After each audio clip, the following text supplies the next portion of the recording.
Well, hello everyone. The Ontario Gardener here, back with another PlateUp Back to Basics guide. And in front of you, there are 6 bins. And you say, well, why 6? Isn't there only 5? Yes, but you have the affordable bin, which is under, there is no tooltip for this, by the way. This is under the affordable deco tree. So this is only accessible through that. The other 5 you can get anytime. This one you have to have affordable. It does function. It is functional. It's not just for looks, but it adds the hamburger, which adds to one level of a tier for your run. Now, the bins in question is you have your starter bin, which is what you always start with. Basic bin, tooltip, upgradable, of course. Starter bin holds 2 items. Jiggly bin, compactor bin. So it's called the compactor bin. Most people call it the jiggly bin because the top jiggles when you use it. Composting bin, and you have the expanded bin. So what's the difference? Well, starter bin holds 2 items. Your basic bin holds more. The jiggly bin holds 1 item, but it empties itself after 10 seconds. So it's very good for automation, almost needed for some automation. The composter bin, actually we can just do this as we, let's go into practice mode. We can talk about it as we do it. So basically, starter bin holds 2 items. That's it. 1, 2, 3, 4, 5 items for the basic bin, and these both produce garbage. Compactor bin, or the jiggly bin, because that's what it does. After 10 seconds, this will empty, and you can place something else in there, something else, but it can only do 1 at a time. Now you have the compost bin, 2, 3, 4, 5. The beauty with the compost bin is these produce a black bag, which you can't do anything with. You have to store it. You can't put it back into the bin, so I'm going to put it off to the side. But the compost bin makes a yellow-brown, like a brownish bag. And what that does, it has a burn symbol, and you can actually burn it away. And there you go. Now, you cannot automate taking the bag out of this to burn, but this holds 5 items, and you can burn it, and it goes away. So also good for automation as long as you have a person or someone that can run around, grab it when it fills up, burn it, etc., etc. But also a very handy bin. You also then have 1, 2, 3, 4, 5, 6, 7, 8, 9, 10 things. The expanded bin can hold 10 items. Again, produces a regular bag, can't be burned, but 10 items, that's a lot. So if you have minimal automation or minimal waste for a run, or if you mess up a lot, go with an expanded bin because it can have 10 things in it, which is quite good.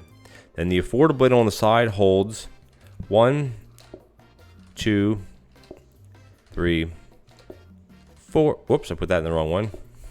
4 and 5. And that produces a regular bag of garbage, which you can't put it anywhere else. You have to store it somewhere. So you say, okay, well, that's great. Where would you use each bin? Well, the starter bin you start with. So you use it until you can get another one. The blueprints that will drop initially will always be your regular bin.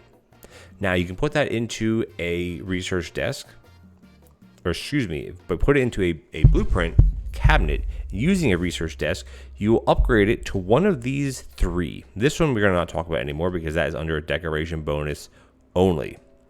But it'll upgrade to one of these 3. And the beauty with bins is they're all upgradable, and that doesn't mean it upgrades from one to the next, like to a better one. It runs in a cycle. This cycle, I think it runs like composter or compactor, composter, expanded, but regardless of how it cycles through. So if you have a blueprint here, you put it into your blueprint cabinet, you research. If you don't get the one you want, research again and again and again. And within 2 days of whichever one you get, you'll get the one that you want. Because if you get this one, you want this one, you research 1 day, 2 days, etc., etc. So that's a very good way to get the bin you want. It's kind of how the mixers in the sinks work now, how pros and prep stations work, how grabbers work, or how grabbers used to work from a conveyor to a grabber. And you say, okay, well, what instance would you use one of these? Well, if you're doing some kind of automated run, say you're doing a full steak run, and you have to get rid of the extra steaks, the well-done steaks from the other safety hob, use a jiggly bin because you're not cooking steaks that fast that one of these can't keep up with it. Or get 2 if you're concerned. If you're doing things like spiny fish or doing things like pumpkin soup or pumpkin pie or pumpkin seeds, you're going to have waste.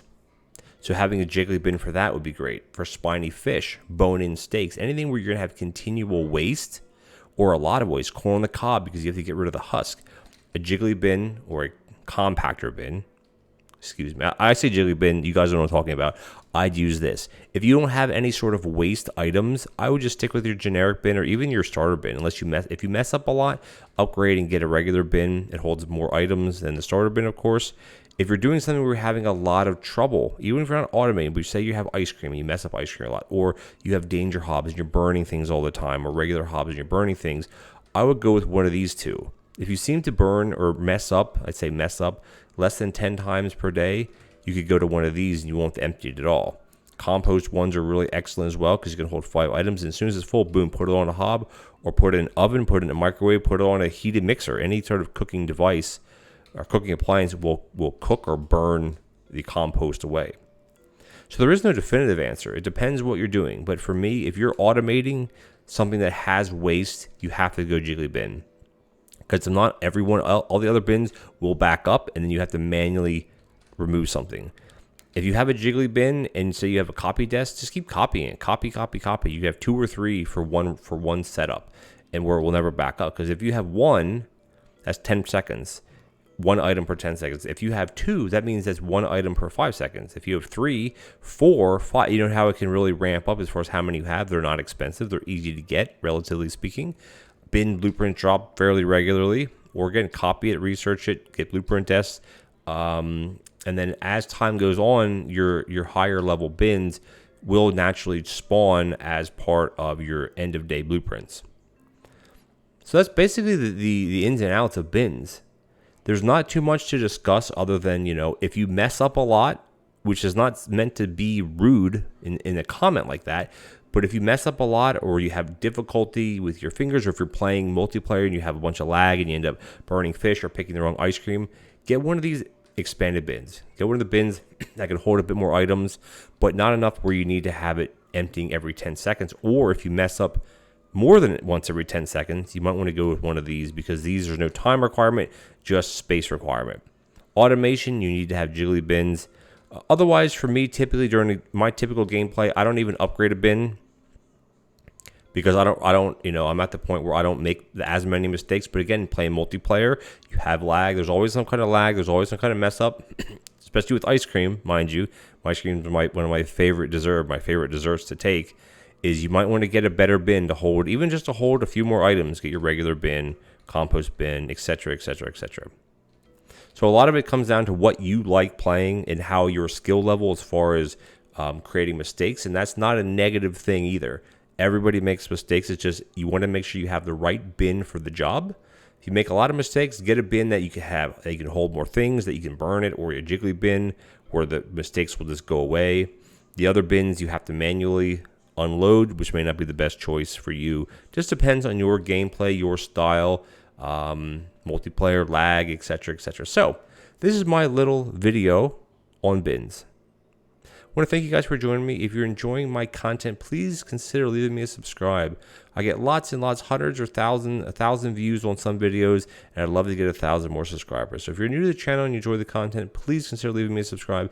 If you enjoyed this little snippet video, back to basics guide video, please consider leaving me a like as well as a comment, and I always respond to all my commenters either with a thumbs up, a heart, or a personalized comment right back to you. Anyway, guys, thank you so much for joining me, and stay tuned for another back to basics guide. Take care now.